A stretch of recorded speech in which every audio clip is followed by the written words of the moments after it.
After struggling with my Regency bonnet last week, I wanted to put up a quick video while I finish that video on the hat and then work on the alligator, which will take me a couple of weeks. And the week after that, I'm going to have up my talk on sex during the Regency era, the history and its relation to Jane Austen and Bridgerton. Hi everyone, I'm Carrie. Welcome back to my channel. Today I'm going to tell you how I actually made these beaded tassels on my reticule, my ridiculous reticule, to go with my pink alligator dress. After I posted that video last week, several people asked me on Instagram and on YouTube about having a tutorial for those little beaded tassels. So that's what I'm going to do today. In addition, I'm going to show you how I turned them into earrings. You can have your own little jellyfish beaded tassel earrings or put it on a necklace, or now I'm imagining putting like a bunch of them on a necklace. You can do whatever you want. Let's get started. I have ridiculous numbers of beads, billions of beads, at least millions of beads. And not only seed beads like this, but also glass beads, gemstone beads, hand-blown glass beads, and beads that I've made myself out of polymer clay and glass. And it seems to be a game of how many of my beads from my stash, as well as my fabric, can I use before I die. I've been calling these my jellyfish tassels in part because I'm fascinated by jellyfish fossils, which are relatively rare, but these jellyfish versions, beaded versions, will last. I use a gun case to store my beads. I don't actually own any guns, and my friend who gave me this gun case to store my beads didn't actually own guns either. We just acquired them in order to store our beads. I use beading needles that are size 12, and these are extremely spindly, sharp little things, and you need them to be so they can kind of go around corners with the angle of the seed beads, as well as going through the beads multiple times with very fine thread. I have a bunch of these that I ordered a long time ago and probably will never need them to buy them for the rest of my life. And they do bend relatively easily. Sometimes this can actually be useful when you're doing beadwork, but I'm using size 12 seed beads or size 11 seed beads, and so they should go through pretty easily. I use a nylon beading thread. All of this stuff is available from places like Fire Mountain Gems, and you can get it from Michael's, Joann's. They should have the stuff in their beading section. But the nylon thread is very smooth and it doesn't actually create a lot of lint or breakage, which is great. I use Bead Heaven or Thread Heaven in order to basically treat my thread before I put it on the needle and go through the beads a million times. This helps to condition it and make sure that it's going through the beads smoothly, which you needed to do, especially if you're going through the beads multiple times. And then I put it on the needle. These needle eyes are extremely tiny and you need, decent eyesight. I have been known to use a magnifying glass to put the needle through, or the thread through the needle eye. But once it's on, I don't like taking it off because I don't like having to do this multiple times. But of course, I always make mistakes and have to do it again. I'm going to turn on the lights here for you, so hopefully you can see a little bit better, and now my camera's adjusting. The first thing you're going to do is put 3 seed beads on your needle and then scooch them down, leaving a tail that's about 3 inches long, more if you need more for comfort. This tail will eventually be woven into the beadwork, so you're not going to use it again for anything other than that. And then tie a square knot, so basically 2 knots to create a square knot. And here I go. I'm only going to be using the pink seed beads. I like using the gun case to store my beads because you can close it on this beading tray, which I think I also got from Fire Mountain Gems. And you don't have to put all the seed beads back in their little tubes. It's extremely annoying to have to do that every time you use and then stop using your beads for a little while. Okay, I'm going to try to focus in on this. These are very tiny. That's why video tutorials are kind of interesting for beadwork. Then I'm going to So back through that first seed bead that I picked up, and then I'm going to pick up another seed bead. So we're on the second row, and basically this row also has 3, and you're just going to go and stitch them in between the ones that you've already stitched. Okay, so then stitch into the second bead from the first row, pick up another bead after that. You really get to developing your hand strength with this because you have to hold the tension pretty tight in order to keep the beadwork in shape. Okay, so now you have 5 beads on there, 3 in the first row, 2 in the second row, and then now I'm going to pick up after getting it to where I can hold it correctly. All right, and then you go through the last bead in that first row. And when you're done, you have a little beaded thing with 6 beads, kind of looks triangular in shape. Just keep in mind which ones are from that first row and which ones are from the second row. Then go back through the first bead from the second row of beads. This is kind of like peyote stitch in the round, only we're going to be increasing and decreasing in order to create that little bell shape for the top of the tassel, like the tassel cap. All right, pick up a bead and then go through the next bead, which is actually from the first row.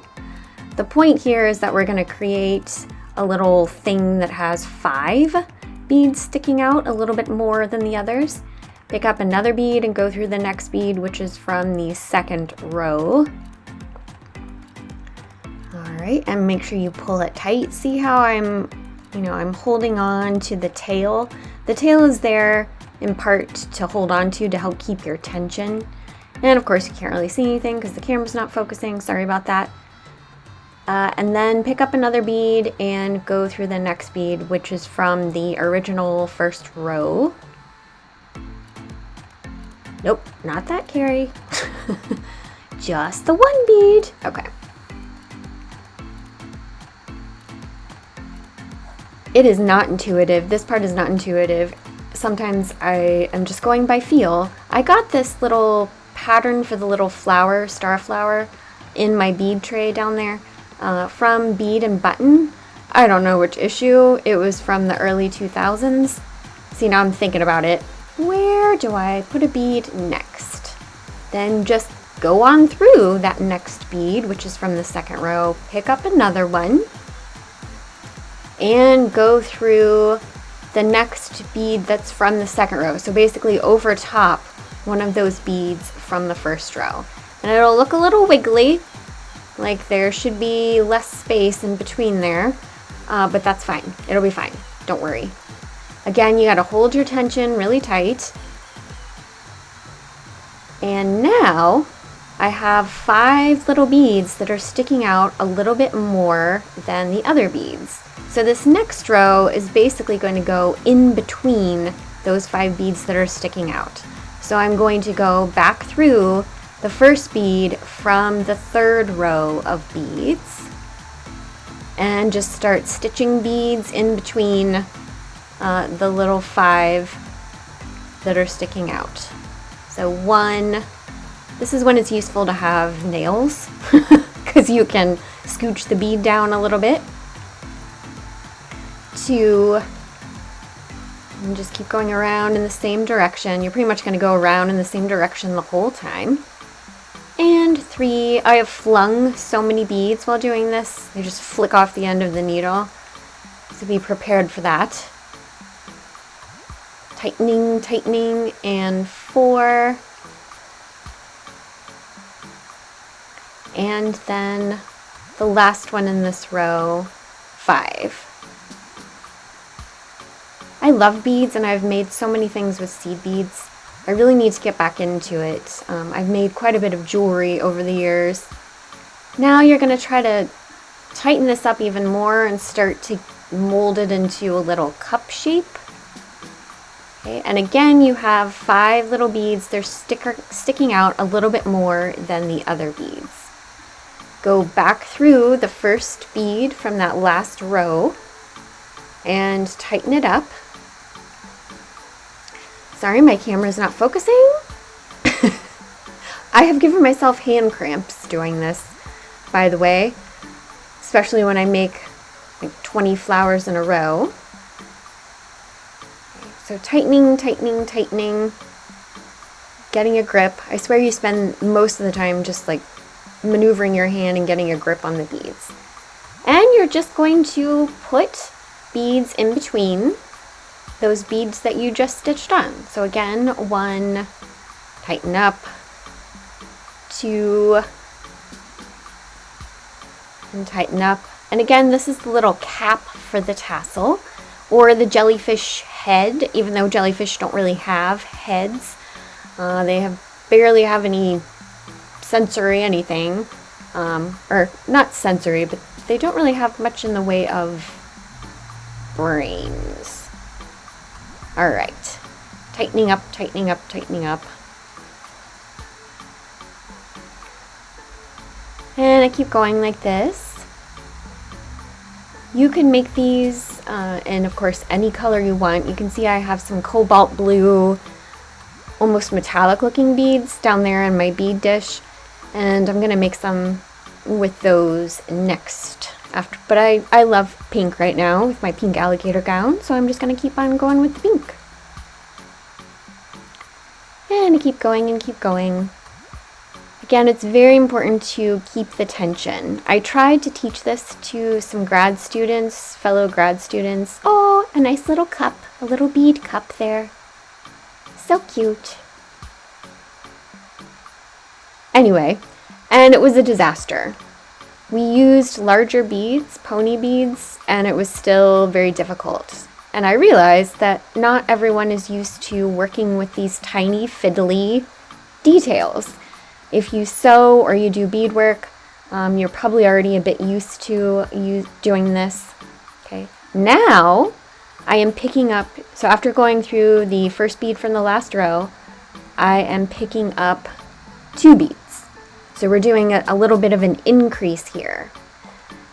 Whereas before you were just putting 1 bead in each little space. Now you're going to stitch 2 beads at a time so that you can increase the diameter of the little circle or the row that you're making.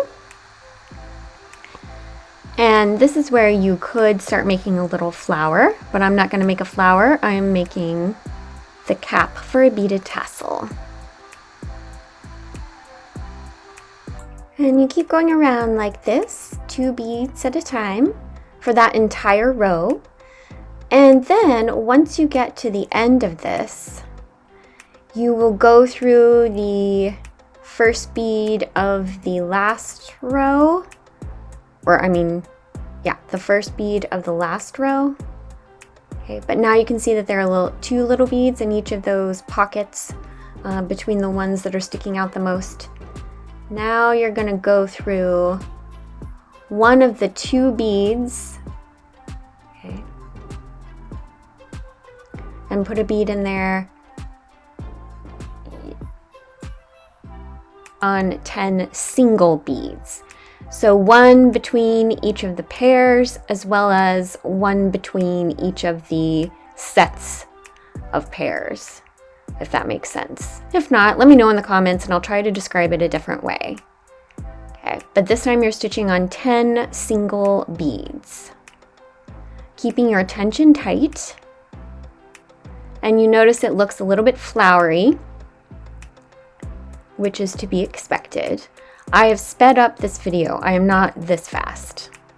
It takes good eyesight and,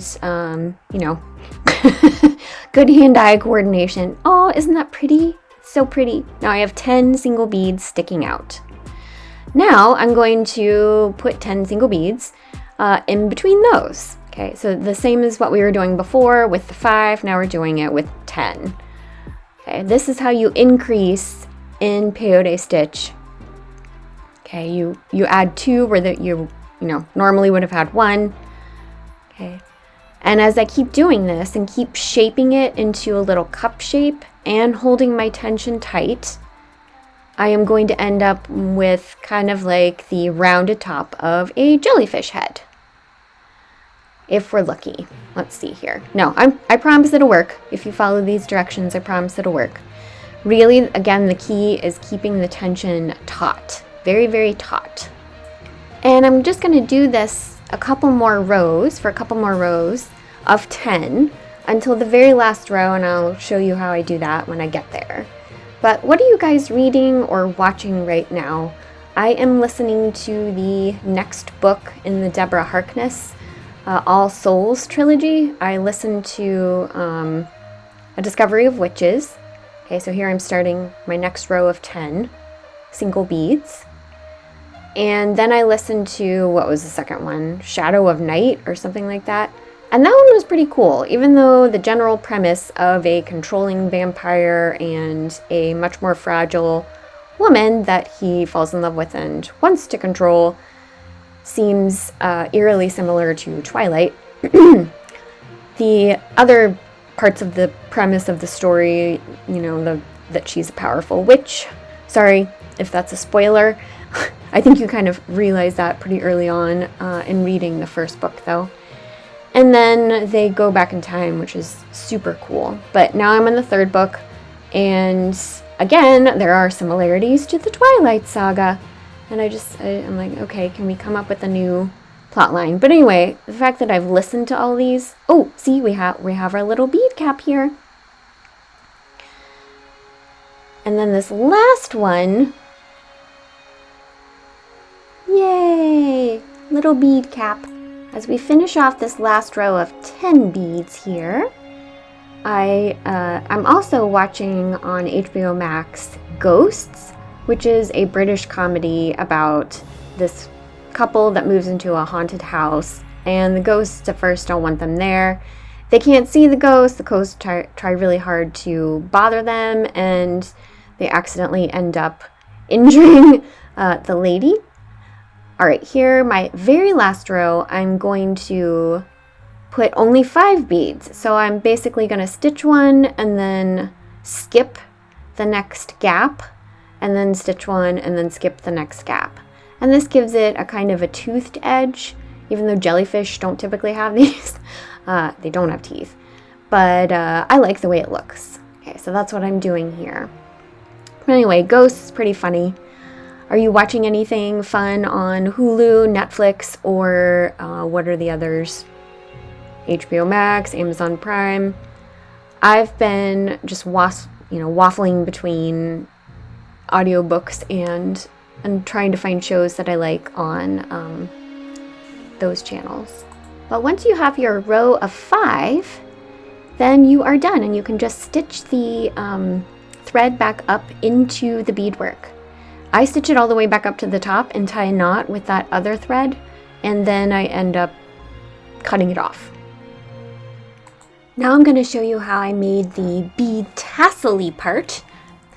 Basically, I'm going to start by putting 11 seed beads on a new piece of bead thread, and as I'm picking these up, if you have any idea what you might do with your beaded tassels, please let me know. I'd love to know what you plan to do. Are you going to put them on a reticule like I did mine? Are you going to make earrings or other jewelry? Are you just watching this because you like to watch someone struggle with beads? Or do you have some other cool idea to use your beaded tassels on? Or do you do beadwork in general? All right, so I'm getting my 11 beads here, and I'm going to do the same thing I did with those first 3 for the little bead cap. Once I've got all my beads on there, I just tie a square knot. Now I'm going to pick up 30 beads, which takes a little while, but once I get those 30 beads on there, I will sew back up through all but the very last one. So that last one kind of hangs at the end as like an anchor, I guess. Keeps the beads from falling off the string. If you do make a reticule and bead it, or you make beaded tassels, I'd love for you to tag me on Instagram. I'd love to see your work. I know we can't post pictures here on YouTube in the comments, but I would absolutely love to see them. I already had one Instagram friend who made a reticule kind of like mine using my previous video. And I was so delighted. It was wonderful to see somebody else's interpretation of the little triangular reticule. I would absolutely love to see people make these crazy beaded tassels. All right, once you've gotten your 30 beads on, you sew back up through all but the very last one, then you just stitch through the next bead in that ring, and you keep doing this all the way around. So you'll end up with 11 little strands of 30 beads hanging down from that ring of 11 beads. Then going back up through the last one here, and as I do this, the plan now is to basically secure this thread by stitching it up through the ring, or you can go through a couple of the beads in the ring and then stitch it back down through one of the little strands. But the point is just to secure the ends of the thread. I usually knot mine. Some bead workers do not knot theirs, but that kind of scares me. But the friction of the thread against the insides of the beads supposedly will keep it in place, but I still like to make little square knots and then string the tails or thread the tails through parts of the beadwork, like these little tentacles. So there we go. And then you can just snip those off. Snip! And do that for the other one too. And I also did that for one of the threads, the smaller thread, the tail thread, for the bead cap. I tried to put the tassel dangly bit into the cap with all of the tails connected, and that didn't work. So I took them apart, and that's why I'm sewing in the tails right now. Oh, kitty, thank you. She's so helpful. I have probably woven a lot of cat fur into my beadwork and sewing. So if you're allergic to cats, just keep that in mind. If you see me and you come up to hug me, they've probably sat on my beadwork or my sewing. Yay, we have the dangly bits. And I did the same thing to the bead cap, leaving the very long thread that was originally what I was sewing with, but sewing in the tail. Now, as I go through one of those original 3 beads at the top of the bead cap, I'm going to pick up 7 beads here to make a loop at the top that I'm then going to put on an earring. If you want to put your beaded tassel at the bottom of your reticule, you can pick up 3 beads or however many you want, stitch through one of the bottom corners, and then the same number of beads on the other side. And you can, hi Susan, thank you. And you can pretty much do the same thing. All right. So after I've made that loop, I go back down through the middle of the bead cap. Then I stitch through one of the beads in the ring of the tassel dangly bit and go back up through the center of the bead cap, back through the loop of beads that I just made, those 7 beads, and then back down through the center of the bead cap. You don't need to keep it tight here. In fact, you shouldn't, but try not to sew through the thread. Okay, and now I'm sewing through the bead in the ring on the opposite side of those 11 beads and going back up through the center of the bead cap. And now you can pull it snug. And I got a little loop of thread stuck somewhere, which I didn't notice until I tightened it. Oh, it's so cute! So cute. And I'm gonna go back through the loop of 7 beads there at the top. And after you do this, you go back through one of the beads in those original 3. Oh, wait, no. You make some knots first, okay, at the base of the loop. And if you have beading thread, they're pretty much invisible, okay. And then you go back through that original ring of beads. I'm really surprised that my needle isn't completely bent here. It's a little tiny bit bent. These are such flimsy needles. Again, they pretty much have to be to go through the beads a million times. And then you just stitch through your beadwork for a while and snip it. Yay, and you're done. So gosh darn cute. To make an earring, you get your ear wire and get your needle nose pliers or flat pliers. These are special beading pliers. Open that ring at the bottom of your earring, your ear wire, slip the little loop through, and then close it up. Yay! And then you have a little earring. So cute. I love these.